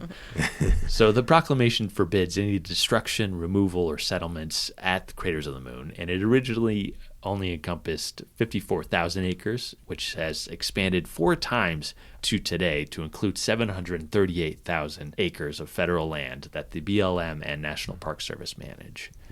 Now, just a bit of history of the park. Between 15,000 and 2,000 years ago, central Idaho was the location of volcanic fissure eruptions, lava bubbling up along cracks in the Earth's crust. So it's not like a mountain volcano, what you're used to. It's just kind of pressure kind of coming up through cracks in the ground. The flows extended over 52 miles across what was once called the Valley of the Moon. And with more than 25 small cinder cone volcanoes, the area is an alien landscape in the center of southern Idaho. Have you guys been? Yeah, totally. Yeah, I haven't been as an adult, but when I was young, actually, when my mom was giving birth to my younger brother, my grandparents took me to Craters of the Moon to distract me from the fact I was getting a new sibling. Oh. That's quite the distraction. I enjoyed it. I had a good time, other than I kept getting rocks in my little jelly sandals. Oh. Poor little Skye. I had such a hard life back then. Just kidding, obviously. Didn't we all? Yeah. I drive home through Arco, so I pass through Craters of the Moon maybe 2 or 3 times a year. And yeah, when we were little kids, our elementary school would go there too. So. Oh my gosh, that's so cool. Yeah, I went in 2024, the 100-year anniversary of this signing of this proclamation, and I never got to go when I was a kid. I felt like a kid as an adult. Yeah. I was just like, this is so cool. Went into all the caves. Crazy. It's so fascinating. It's so alien and weird. Like, that's such an accurate depiction of it. Driving through desert and mountains and then like, what is this? Idaho's amazing. I love it. But since time immemorial, Shoshone and Bannock peoples inhabited and utilized the landscape for hunting, gathering, foraging, and sheltering in the lava tube caves. The ice caves actually show evidence of being used to keep meat at constant cool temperatures for preservation, like a modern refrigerator. Histories of the area continue to be part of their oral tradition to this day. Now, the landscape is dangerous and took many dedicated explorers to navigate and survey. Due to the magnetic properties of some of the lava flows, compasses are not always reliable in Craters of the Moon. Besides that, measuring distance accurately is nearly impossible because there isn't any natural features in the landscape to utilize. Besides the constant threat of getting lost, falling on rough and jagged ground, stumbling into a crevice or a cave, explorers also regularly saw evidence of grizzly bear dens in caves. And, of course, grizzlies are the dangerous ones you want to avoid. Yikes. Yeah. In March 1924, 2 months before the proclamation, an article appeared in the National Geographic written by a Boisean named R.W. Limbert. He was a taxidermist and surveyor. It's like being a dentist and a barber. Yeah, exactly. He made 2 trips to survey the volcanic bed in 1901, and then in May 1923 he took another trip, and this time carrying a 55-pound sack with supplies and a camera, along with a dog, which they discover was a total mistake on day 3 as its feet were torn up by the rocks. So they spent a lot of their trip just carrying this poor pup, and finally got to, send it out with another group. So he and his partner followed remnants of trails left by the Shoshone Bannock and utilized their stone monuments for direction and to find basins of drinking water. At one point early in the trip, they drank from a pool of water that appeared very fresh and clean, only realizing after a belly full of water that it was full of, quote, bright red wrigglers, end quote. He described it as small shrimp. I was like, I know. Skye, that's exactly what I did. I was like, oh, yuck. Apparently it didn't make him sick or anything, so it was cleanish, yeah. During the trek, Lambert experienced extreme heat as well as extreme cold as he navigated through caves of ice. At one point, following mourning doves to a crater, he discovered a pool of water. He burned his hands on the rock as he climbed into the crater, and when he reached the water, it was so cold it made his teeth hurt. So this dichotomy of extremes is one of the fascinating features of Craters of the Moon. One morning, he and his partner woke up to a dense fog that only allowed them to see about 75 feet in any direction. They decided they would continue their trek, expecting the fog to lift at some point in the day. And after hiking for several hours, they realized the fog wasn't going anywhere and decided to return to their old camp. They weren't able to find it, and they couldn't trust their compass. It took them several hours to finally get back to their camp, which, how scary would that be? Later, Lambert and his companions saw a lake in the distance surrounded by trees. They traveled many miles over several elevations and ridges and finally realized they, quote, had been the victims of a mirage, end quote. So, man, needless to say, Craters of the Moon is beautiful and very harsh, and it's an easy place to get lost or hurt in. In the mid-1960s, NASA actually utilized the grounds of Craters of the Moon to test shoes and spacesuits of astronauts, checking if the suits would be able to withstand the sharp rocks. They also suspected that if any water existed on the moon, it would be in places like the lava tubes. They did this really interesting site testing from about 3 miles above the ground, looking through these dark goggles to simulate conditions, and determined at which altitude the astronauts would be able to actually clearly distinguish features on the surface of the moon so they could actually take over controls of the lunar modules and land it. On July 20th, 1969, the day of the moon landing, thousands visited Craters of the Moon, and the site became a hub for advertisers and explorers. And to this day, it's one of the most visited sites in the state. About 250,000 people visit every year. Wow. It's also one of the largest naturally dark areas in the United States and is certified as an international dark sky park where you can see the Milky Way and a plethora of stars. So. Beautiful. Such a cool place. If you haven't been, definitely make sure to put that on your itinerary this summer. Now, Arley was well acquainted with Craters of the Moon, having grown up nearby. He knew many of the farmers in the area and convinced Fred and Dan to pack up and move and start their new lives operating tractors and working in fields instead of mining. They quit their job at the mine in Park City and headed to Salt Lake, where Fred visited the bank and took out $150 from his savings. The 3 men headed north to Idaho. They arrived in Arco, just north of Craters of the Moon, Sunday evening on June 29, 1924, and checked into 2 rooms. Fred and Dan shared a room while Arley checked into his own room under the name I Heart. The next morning, Monday, June 30th, Arley and his 2 Austrian companions drove through Craters of the Moon on their way to Cary, Idaho, west of the lava landscape. With Arley at the wheel, he suddenly stopped at a point 33 miles west of Arco, along the Craters of the Moon, between the Butte and Blaine County line. He pulled the car over next to a large lava reef and told his companions about 500 yards beyond the lava was a farmhouse that they would be working at with a telephone and a spring where they could refill their water supply. Arley also wanted to call his parents and give them a heads up that they were close. Arley insisted it was quicker to actually just walk through the lava landscape than to drive all the way around to get to the farmhouse. As the 3 men got out of their vehicle, Arley told Dan that he should stay behind and watch it. They didn't want anybody stealing this new car, so Dan waited in the car while Arley and Fred traveled through this rough terrain over a crest of lava. About 15 minutes later, Dan heard 3 gunshots.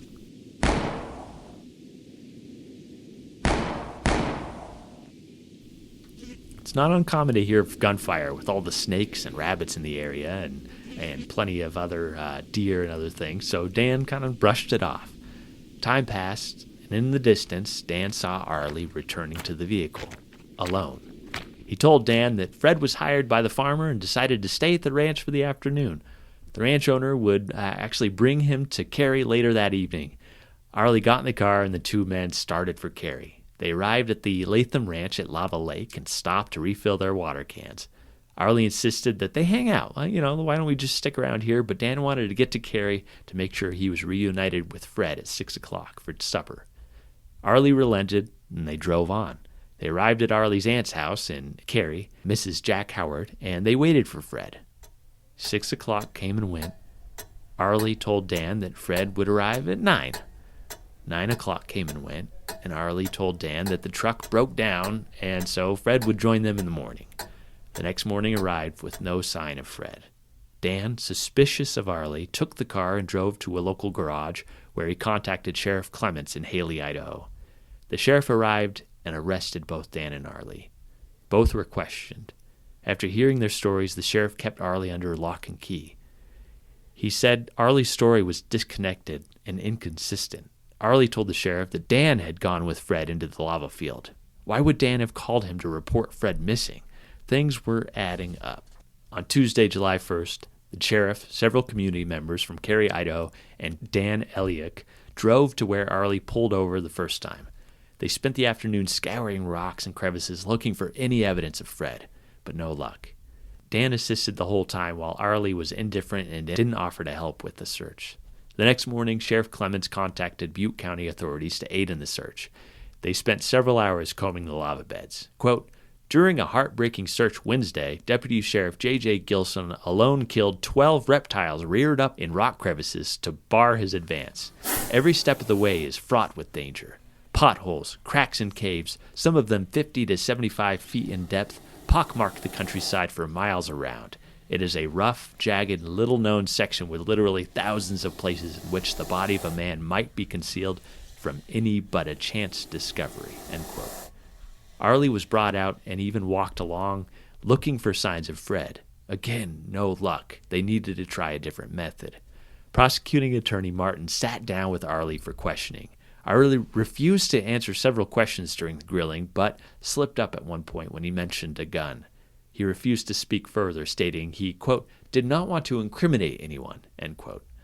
That evening, Arley and Dan were taken to Arco, back in Butte County, since that is the side of the county line that the crime was likely committed on. Arley was locked in the city jail under Deputy Sheriff Andy McHenry, while Dan was taken to the D Hotel and held under guard. In the jailhouse at Arco, Arley began to crack. He finally changed his tune and confessed to Sheriff McHenry. He absolved Dan Eliak, saying that he didn't have anything to do with Fred going missing. Sheriff Barnes was notified, and several authorities arrived to hear his confession, including prosecuting attorney Martin and representatives of newspapers from the Advertiser and the Salt Lake Deseret News. Arley recounted the murder for authorities. His first move was to request a gun through the mail in Park City, sent to arrive in Salt Lake City. Arley confessed that when he got over the ridge near the large crevice, he pulled the gun and shot Fred Kobyliak in the back. As Fred turned, falling forward, Arley shot him twice more, once in the cheek and a final time in the forehead. Fred's body tumbled into the crevice and lodged in place. Arley attempted to reach down and pull the man's wallet, but only succeeded in stealing $5 from his jacket and tearing his clothes. $150 was still in his other pocket. He told authorities that he hid the gun at his aunt's house. He also revealed his motivation, quote, was to rob the body, take the car and sell it, and acquire enough cash so he could attend an aviation school. He claims that he had no intention of committing the crime when he left Park City, but when he stopped the car at the lavas, it was his intention to do away with both of his traveling companions, end quote. Arley signed his confession. He led authorities to the spot where Fred's remains were hidden. Officers said that they had walked by the area repeatedly and likely never would have found the body without Arley's confession. It was noted that the body was in an advanced state of decomposition, which made it difficult to remove from the crevice. The closest doctor to administer an autopsy was in Mackay, Idaho, and would have been expensive, so no autopsy was done. His remains were removed, and he was buried immediately. His relatives were in Austria and could not be reached. While in jail, Arley showed no remorse for the murder. He was heard telling other prisoners that his only mistake was not killing the other Austrian, Dan, to cover up his crime. His parents visited him, quote, seemed stunned by the affair, expressing incredulity that their son could be guilty of such an act, end quote. Knowing that Arley would likely plead insanity if tried for first-degree murder, authorities convinced him to plead guilty to murder in the second degree. Judge Ralph Adair sentenced him to 25 years to life in the Idaho State Penitentiary. He arrived at the prison to begin his sentence on August 8, 1924. So, his intake, Arley Latham, number 3402, murder in the second degree, 25 years to life, age 21, born May 6, 1903 in Idaho, legitimate occupation mechanic, height 5 foot 9 1/4 inches tall, 132 pounds, medium complexion, black hair, gray eyes, and peculiarity in build and features, it just described him as tall and thin. Teeth in fair condition. His boot size was 7, and he had a 7 1/8 inch size hat. He came in with a purse shaving kit that was put in storage. His parents were both living, and he said he left home at the age of 20. He was raised Mormon, but not a member of the church upon arrival. He could read and write and attended school to the 8th grade. He had no former imprisonment, and he listed his father, Oliver Latham, in Fruitland, Idaho, as the nearest relative. So, when Arley arrived, the penitentiary was under the iron hand of Warden John Snook. The shirt factory was running in full force with 170 prisoners that year, manufacturing T-shirts and generating revenue for the prison. By 1927, the shoe factory was replaced by 3 House, a modern cell house with plumbing and 4-man cells. Arley witnessed the rise and fall of the shirt factory as it closed in the fall of 1933. He would describe in a letter in 1932 that, quote, I had worked every day for 7 years, 5 months, and some days in the shirt factory, maintaining a good record. He would have witnessed the shift from factory work back to farm work as hundreds of acres of farmland were cultivated around the penitentiary, at the Mosley Ranch across the street, and out at the Eagle Island prison farm. His punishment record was short. In October 1925, he was locked in his cell for a week for, quote, disobedience of yard rules, end quote, which could have ranged from talking back to guards, refusing to work, fighting, any number of things. Now, Arley's file is full of letters to the parole board requesting his release. In December 1930, he asked to appear before the board and explained all the things he had done with his time in prison. Quote, since my incarceration at this institution, I've been improving my education. I've read good literature from the prison library. I enrolled with the International Correspondence Schools in a general subjects course to which I later passed examination and was issued a diploma. For the past few years, I've been studying and experimenting as much as circumstances will permit along the lines of electricity, physics, and especially along the lines of mechanical, electrical player musical instruments, a subject to which I have given much study and experimentation. End quote. He's basically talking about amplified instruments, which is something that early. Yeah, in the 30s, like, wow. Yeah. So this field of study, electricity and radio, is one that he pursued actually throughout his whole entire incarceration. He then shared some anxiety that he felt with his sentence, this 25 years to life.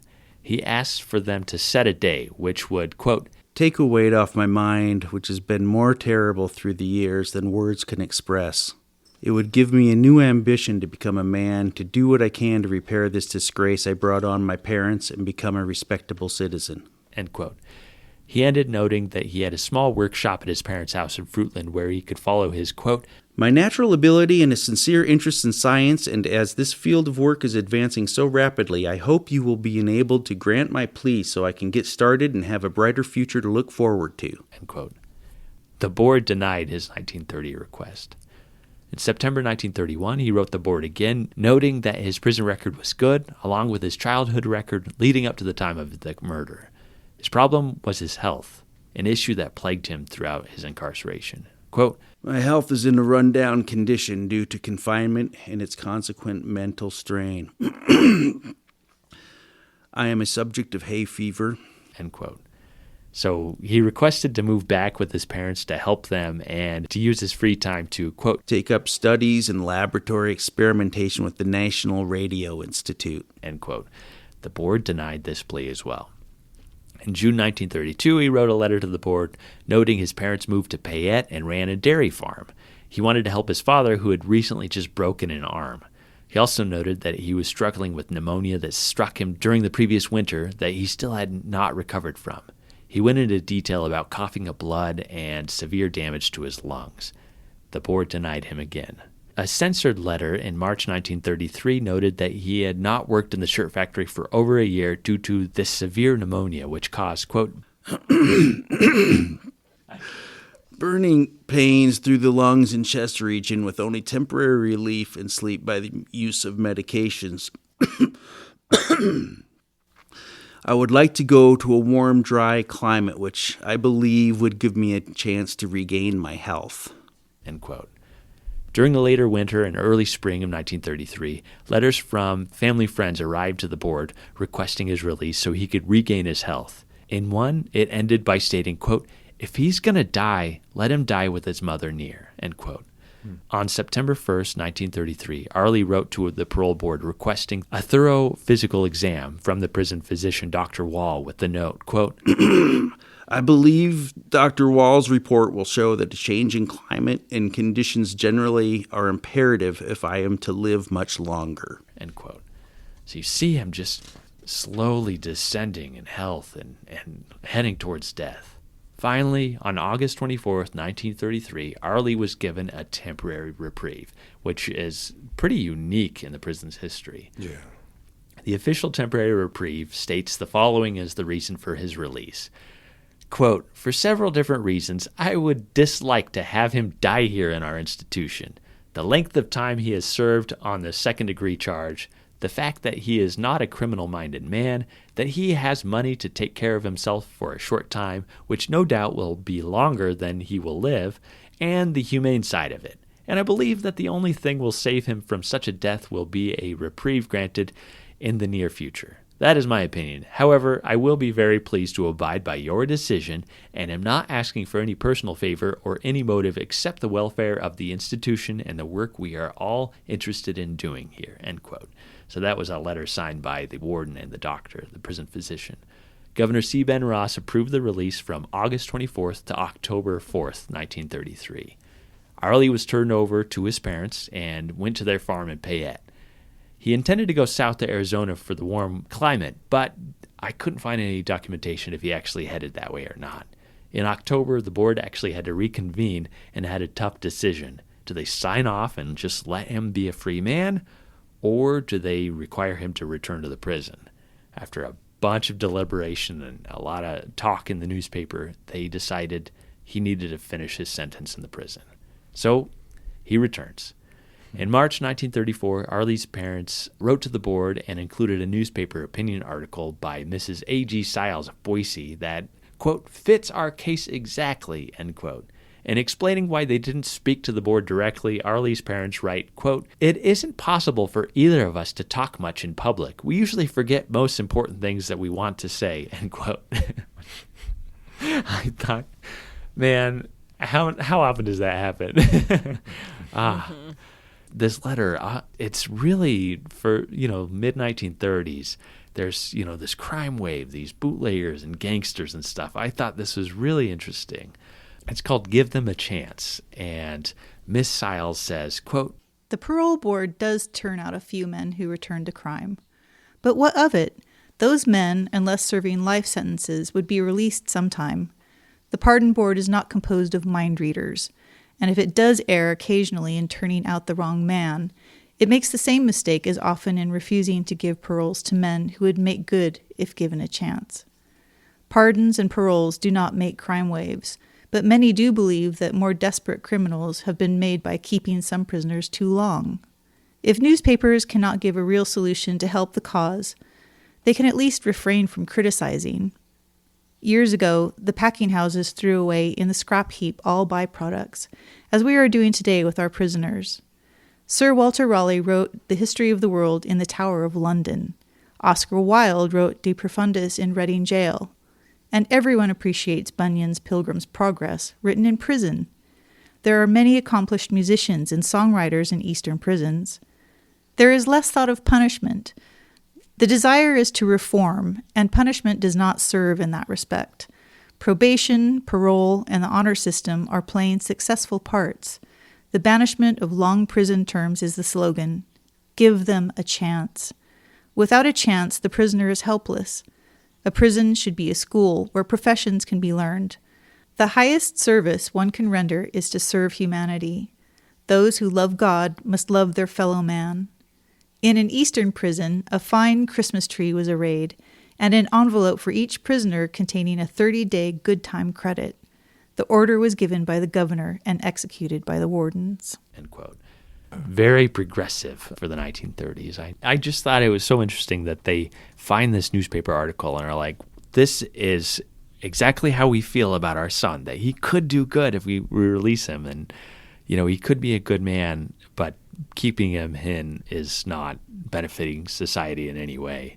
Despite all of this, he just continues to be denied. In December 1934, he wrote the board recounting that he had spent over 10 years in the institution, had a good record, but poor health. Quote, I am in very poor health, and under these circumstances, the doctor has been unable to do me much good. My lungs won't heal. I have funds to take care of expenses until I am enabled to help my parents, who need me badly. End quote.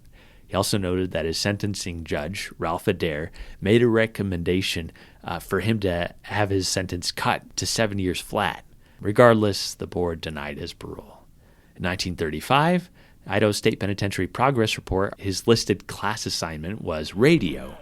And he completed the course in 1937, and the instructor commented, quote, course completed, but still studying radio and math, end quote. In August 36, he wrote the board again, this time this list, quote, I have no previous convictions. I've served over 12 years. All caps. My record of servitude is good. My parents are in actual need of my help. I have an unbiased attitude of mind and wish to state that I shall show my appreciation of your kindness by living up to all confidences placed in me through favorable action. End quote. Around the same time, he wrote a multi-page recounting of the crime and his time in the prison that I found pretty fascinating. It kind of gets into more of his mentality of what happened. At the beginning, he notes, quote, trouble and ill feeling arose between myself and another man, who was a man from Austria, which I developed into a quarrel and extreme ill feeling, and finally resulted in his death, constituting homicide committed by myself. At the time, I was 21 years old. As I know now, but did not realize then, in part at least, our trouble was due to a misunderstanding of each other on account of our different nationalities and the difference in our native languages and speech. End quote. And he continues and says that he doesn't know if he could have fought the charge in court and defended the murder on trial, though he wasn't writing to have a retrial. He continues by noting that, quote, prior to my arrest, I had been working and habitually kept at work of some sort. I never gambled, nor had I any desire to gamble. I never used intoxicating liquors and had no craving for them. I left no unpaid bills. Every bill I contracted was paid by money I earned by honest labor. I am not now attempting to convey the impression that I feel my period of confinement to have been unjust, but I do believe that I am now entitled to clemency and release from further confinement. I have learned by my own thought and consideration, as well as by observation, many things that I did not know at 21, and that I have gained an understanding of life and of the proper outlook and the proper type of conduct essential to right living. My only desire, if I may be released from further confinement, is to make good in life. End quote. And he talks about his philosophy, his good philosophy on life that will guide him as a citizen. And then he continues talking about his terrible health and the pneumonia that had plagued him. So he ends the letter saying that his sentencing judge, Adair, who had actually passed away, still supported his eventual release. Again, he was denied.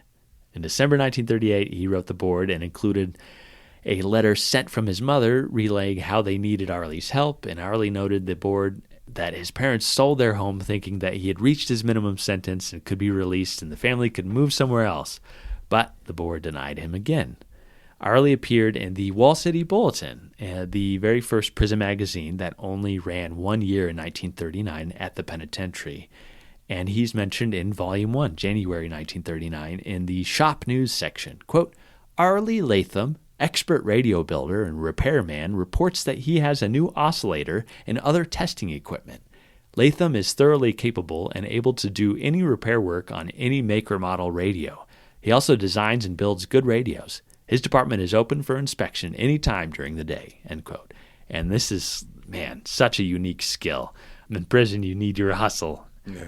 Somebody's radio bus, there's Arley. Well, and also the 1930s, and even into the 1940s, radio is still immensely popular. So in much the same way as that article was talking about, rehabilitation, I think he's learning a skill that actually will be very useful for him when he leaves. Absolutely. If he leaves. In the September edition of the Wall City Bulletin, it noted that the radio shop completed 7 repair jobs and, quote, a new amplifier was fashioned for the steel guitar players in music, end quote. I was like, that's so cool. He's working on guitar amps, too. Oh, my gosh. Yeah. Amplified instruments. So young at that point. So he was right there in the cutting edge of all of this stuff.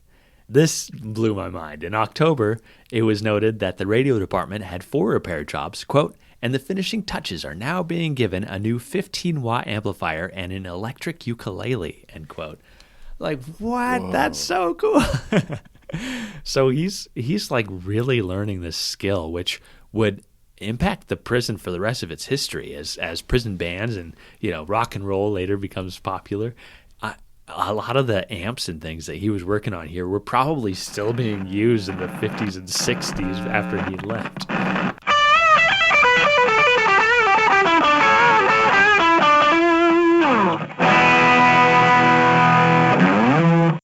In the November 1939 edition of the Wall City Bulletin, the opening editorial extra reveals this really fun addition to the prison that Arley would definitely have been part of. Last spring, we all were very much elated. The warden and the board of prison commissioners had okayed earphone installation in the cell houses. Preceding this, we had loudspeakers on fight nights only, for which most of us were grateful, but they were not very successful as the radios had to be turned up too loudly and the static couldn't be eliminated. So a bunch of the boys got their heads together and worked out a system for installing earphones. This plan would not cost the state a dime, and the method of installing would not cause any cutting to be done to the cell houses, and also included switches, which would allow the guards on duty to cut them off at any time.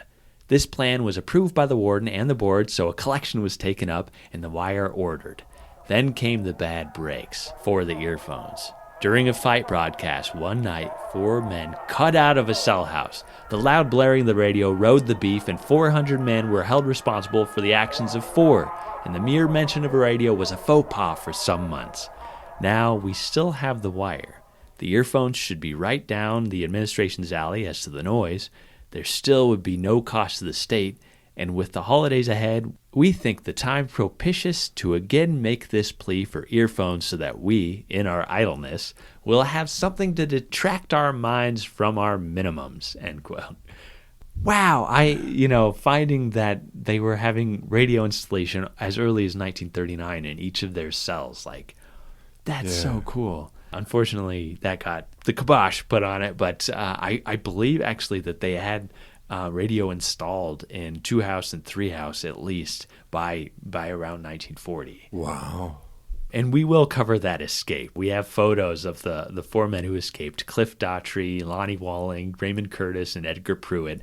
We actually have photos of their arrest and them being handcuffed and brought into the old pen, which is such an interesting thing. So it's so funny to see Arley, would have been helping wire up this radio system in each of these cells before Forehouse, which had the radio system built into it in the 1950s. Now, finally, after 16 years in the Idaho State Penitentiary, Arley came before the board and was granted his freedom on November 13th, 1940. 2/3 of the board voted for his release, one member stating that, quote, "After a personal interview, I feel Latham would be harmless," end quote. Governor C.A. Batolfson signed Arley's pardon. So that is November 1940, the same time that Edna Eckersley is released by the same governor. So in 1941, Arley filled out his registration card, his draft card, and listed that he was living at 209 North 15th Street in Boise, and he worked at Hates Radio Supply on 16th and State Street. He was listed as 5 feet 10 and 136 pounds, with a light brown complexion. In September of that year, he was involved in a car crash north of Nampa. He ran into a trailer loaded with peaches, which resulted in his car flipping. Fortunately, he was unhurt, and his car was not badly damaged. 2 farm boys in the back of the trailer were also unscathed, but, quote, "peaches were scattered over the highway," end quote. No. Yeah, I know. Not the peaches. Not the peaches. Oh, I love peaches. I miss them so much already in the winter. Oh, me too, man. So with a steady job in a field he learned while in prison, he quickly moved to the next step in his freedom. He married Lucy Ashworth in Boise on February 7th, 1942. Lucy was from Beaumont, Texas. Unfortunately, at some point, their marriage was annulled. Arley later married Ruth Naomi Lotza on July 6, 1948, and Ruth was from Illinois and 7 years younger than Arley. She was a widow. Arley's parents served as witnesses signing the marriage certificate. In the 1950 federal census, Arley and Ruth listed Sylvia Latham as their 14-year-old daughter. Ruth was working as a hotel maid, and Arley was listed as, quote, "unable to work," which I couldn't find any reason for it. And his daughter, I believe, was his stepdaughter because 14 years prior he was incarcerated. So I couldn't quite figure out what was going on there, but in June 1951, Arley's parents had a major party to celebrate their golden wedding, and Arley hosted a party at their home at 1916 North 26th Street. In 1955, the Idaho Statesman listed a new service, the Latham Speaker Service, at 1916 North 26th Street, and then it stated that he reconed televisions and radio speakers. This is just a home office business. His father, Oliver Latham, died December 13, 1957, and in his death announcement, it noted that Arley was living in Phoenix, Arizona at that time. I couldn't find any verification for it, so he may have just been visiting or something. In October 1958, Ruth filed for divorce from Arley on grounds of extreme cruelty, which maybe it was because he fled to Phoenix, Arizona. I could not find any details.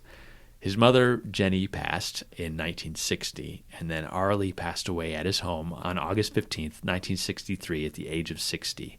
The coroner suspected a coronary occlusion. He left behind a daughter and 3 grandchildren, and he is buried next to his parents in Drag Creek Cemetery here in Boise. That is the story of Arley Latham and his connection to one of Idaho's most iconic spots, the Craters of the Moon National Monument, which I imagine my wife and I pulled off around that area between, Arco and Cary. And we pulled off there are a bunch of different pull-offs, and there's, right at the county line, there's a pull-off. And I'm kind of curious if that is the one that he pulled off at. And I'm really curious the next time you go, when you drive home, Stop by, see if there's a place where a body could easily have fallen. Yeah. The thing that surprised me the most was that he was a local. I was expecting he was someone who's passing through, that it was like, oh, this would be a good area to commit a murder. But no, this was a local. This was a guy who knew that if a body went in a crevice, they wouldn't find it again. Yeah. Well, and also that he kept covering. Oh, I talked to him. He'll be here at 9. Yeah. Oh, I talked to him. Why is he? I would have been like, I gotta go. But I don't know. Just interesting thought process. A lot of the newspapers said that because these were Austrian immigrants, if he had killed both Fred and Dan, that I wouldn't be telling a story right now. You know, that Arley probably would be a famous aviator, you know, flying in the skies if he had been successful because they were immigrants. You know, they didn't have any family looking out for him. They didn't have any family in the country. They were on their own. And it's so interesting and so lucky that Dan, like, refused to walk with him at Lava Lake. And he probably saved his life. And so heartbreaking, too, because these guys, they were hard workers. And, just to be offed like that, man. I wonder what happened with the rest of Dan's life. You know, I saw one mention that he actually was working in Arco. Interesting. So I imagine he may have just stuck around and worked farms instead of mining. And I would not want to stay in this area if I was him after that. Right. Yeah. That'd be tough. That would be tough. Yeah, I'm really curious where he ended up. Wow, very sad. Well done as always, my friend. Oh, yeah, thank you, Skye. And thank you, Sam. And man, good job Thank to you. both of you. Oof. Yeah. I love that we always have some strange connection that we don't plan for. And We really do. they both get, released at the same parole hearing. That's so wild. And they both get temporary reprieves. Yeah. Man. Yeah. Nice. All right. Well, thank you, everybody, for listening. Go check out Craters of the Moon. Come out to the old pen. Do your own time. Do your own number. Bye, everybody. If you enjoyed Behind Gray Walls, subscribe, rate, and review on your favorite podcast app, and leave a comment to tell us what you thought of today's stories. To learn more about the cases we discussed and to see historical mugshots of the prisoners featured in today's episode, follow us on social media. You can join our Facebook and interact with Sam and Anthony at Behind Gray Walls Podcast, and you can follow us on Instagram at Behind Gray Walls Pod. Special shout out to my bandmates and good friends, Sam and Catherine Merrick from AKA Bell. Thanks for voice acting this week. We'll see you all at Podfort. Thanks for listening.